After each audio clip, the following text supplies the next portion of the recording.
Hello everyone, this is Rishu. Welcome back to my channel. I hope you guys are doing boxing today. And we're gonna be talking about another topic of connected speech, that is elision. Alright, so before we start this video, I'm gonna ask you a question. How will you reply to this question? How are you going today? How are you going today? I'm gonna give you the answer at the end of this video. So without any further ado, let's get started.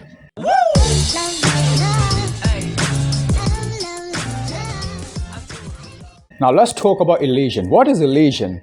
Elision basically means deletion of a sound.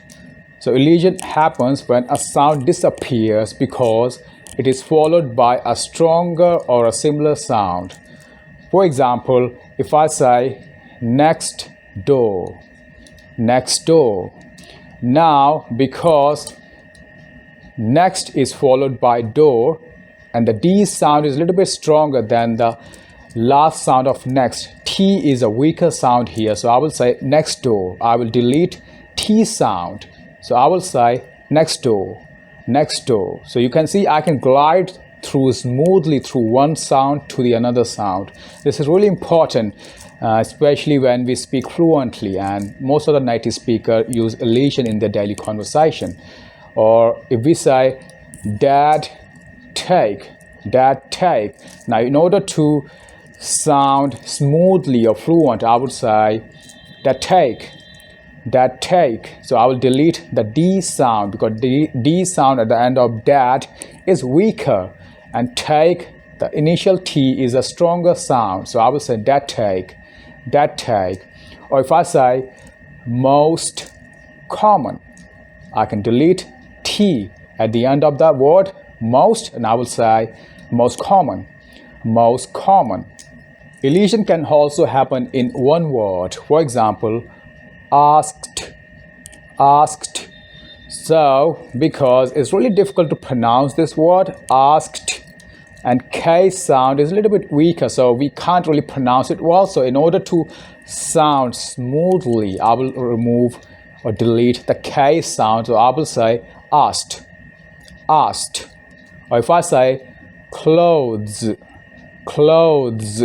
Now you see that the sound is a little bit weaker here, so I will say clothes. I will remove the sound from clothes and I will say clothes, clothes. Or if I have to say handbag, handbag is a one word, but I can remove or delete the D sound. I can say handbag, handbag. So you can see I can actually speak fluently and quickly.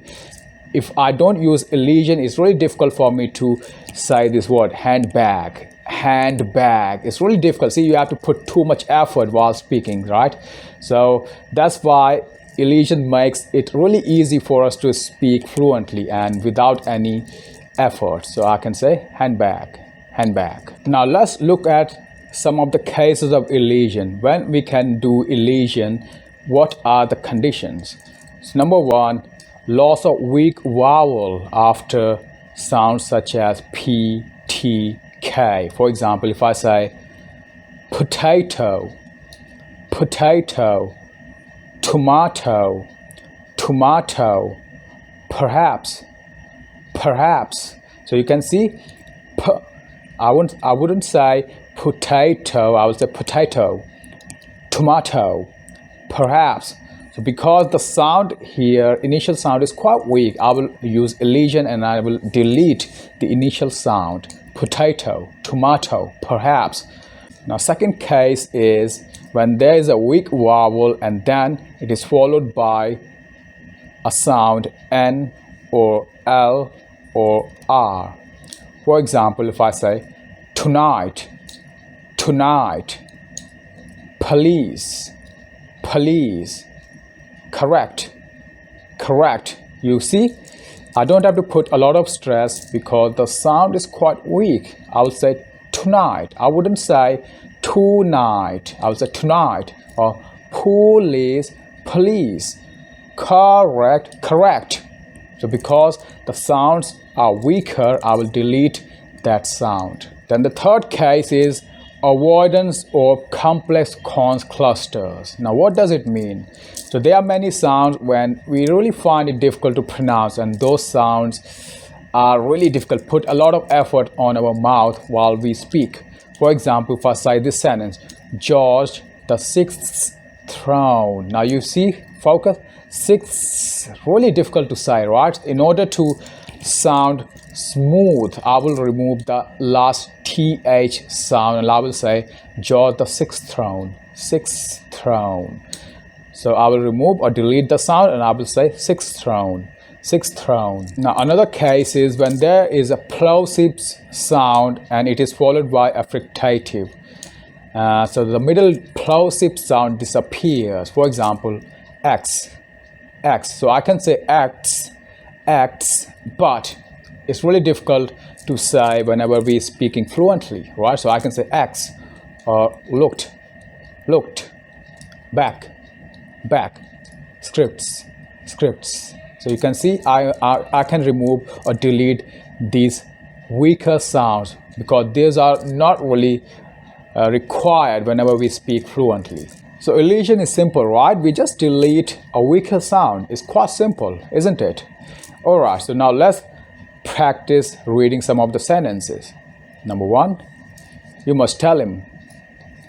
You must tell him. You must tell him. I asked her out. I asked her out. There are a lot of clothes. There are a lot of clothes. I should have told the boy. I should have told the boy. I can't hold the dog. I can't hold the dog. Alright, that's all for today, and I hope you understood this topic really well. Remember that elision is a really important topic if you have to speak fluently like a native speaker. Elision really helps you to speak fluently and without any pauses, right? So you have to keep using elision in your daily conversation. Okay, in the start of this video, I asked a question. The question was, how will you reply to this question? How are you going today? So how are you going today basically means how are you or how are you doing today?